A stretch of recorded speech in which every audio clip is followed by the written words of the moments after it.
Saudara-saudari yang dikasihi Tuhan, seorang pemuda bernama Charles Blondin. Dia seorang yang berkebangsaan Prancis, terkenal dan sangat dikagumi dengan kemampuan yang dia miliki, yakni kemampuan meniti seutas tali atau berjalan di atas tali. Pada usia mudanya dia sudah beberapa kali membuat pertunjukan itu secara akrobat. Dia berjalan di atas tali dan berhasil. Dan ketika dia sudah dewasa, dia tertantang untuk menyeberangi sungai Niagara sepanjang 300,5 meter dan berjalan di atas tali. Saat berjalan, dia mencapai ketinggian di atas 48 meter dari dasar air sungai itu. Setelah dia lewat satu kali, dia turun dari tali itu, dia mengambil sebuah botol anggur dan kembali melalui tali itu seperti pada pertama kalinya dan membuat pertunjukan di atas tali itu, membuka botol di atas tali dan meminum isinya di atas tali. Belum puas dengan itu menghibur penonton, dia turun kembali. Kemudian dia mengambil kameranya dan di atas tali itu dia kembali berjalan, berjungkir balik, lalu kemudian mengambil foto para penonton yang ada di bawah pinggir sungai itu menonton dia. Terakhir kalinya dia menggendong manajernya dan berjalan di atas tali itu. Saat turun dari atas, sang manajer ditanya, "Apakah Anda tidak takut? Apakah Anda tidak ragu-ragu?" Lalu jawabannya, "Saya tidak ragu karena saya dibawa oleh putraku sendiri." Saudara-saudari terkasih, ini adalah tentang keyakinan kepada sang putra, kepada anaknya sendiri. Ada banyak pengalaman hidup yang membawa kita kepada keraguan-raguan. Sebagai imam, saya berapa kali mengalami keraguan dalam hidup. Pada saat mau tabisan diakon, saya ragu-ragu, mampu tidak saya jadi pastor nanti. Tabisan pertama dalam hidup imamat. Sebelum ditabiskan imam, saya pun ragu-ragu, apakah saya mampu menjadi imam yang baik. Pengutusan pertama ke sebuah paroki, saya mulai berpikir-pikir, di sana medannya susah, mampu tidak saya jadi imam. Dan begitu seterusnya. Hingga suatu kali saya pernah berjalan bersama Pastor Anton, bukan melintasi tali seperti Charles tadi, saya tidak mampu itu. Kami melintasi buntu dama yang ada di Ulumambi sana. Kami jalan dari Paranta, naik motor maksudnya, sampai di rumahnya Mbeisong di Rantelemo. Saya katakan sama Pastor Anton, "Pastor Anton, kamu mau ikut program awet muda tidak?" Bilang, "Bagaimana itu?" Saya bilang, "Kita jalan kaki lewat Buntu Dama dari Rantelemo sini ke Stasi Makula. Kata orang Tanete di sana, kalau kita lewat gunung itu kita akan awet muda dan kelihatan lebih muda 3 tahun dari sesungguhnya."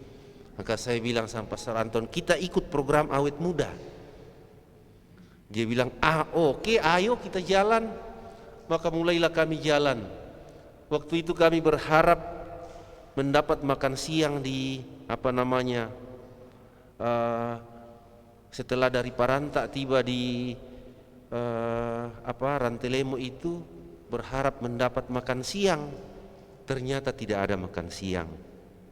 Jadi kami jalan dalam kelaparan, membeli biskuit 1 bungkus, lalu kami jalan.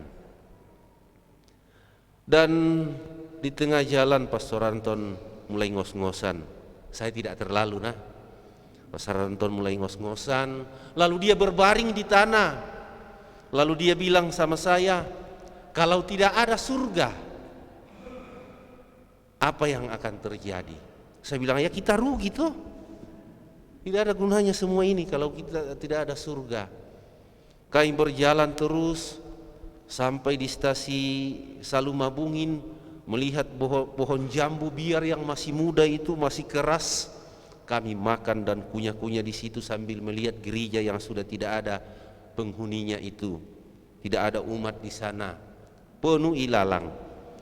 Lalu terus ke Makula dan tiba di Makula malam hari. Orang baru berbondong-bondong mencari apa yang mau dimasakkan pastor waktu kami tiba, karena kami tidak memberitahu. Ini perjalanan tentang keraguan. Pesan Pastor Anton, kalau tidak ada surga. Kita semua berjalan dalam keraguan itu. Untuk apa Anda beriman? Kalau surga tidak ada, rugi. Tidak ada artinya Anda datang gereja tiap minggu. Tidak ada artinya Anda beramal kasih kepada sesama. Pengalaman yang sama dialami oleh Abraham dalam bacaan kedua yang diceritakan kepada umat di Korintus hari ini. Rasul Paulus katakan kepada umat di Korintus, karena iman Abraham meninggalkan negerinya dan pergi ke tempat yang tidak dikenal. Dia mau pergi ke tempat yang dia tidak tahu akan apa yang terjadi di sana. Apakah di sana tanahnya subur? Apakah di sana tidak ada penjahat? Apakah dia bisa bertahan hidup di sana? Di sini ada banyak pendatang yang datang ke Mamasa. Saat Anda baru mau masuk ke Mamasa, mungkin pikir-pikir Anda, di sana di Mamasa banyak doti-dotinya. Jangan sampai saya disantet di sana. Ada banyak keraguan.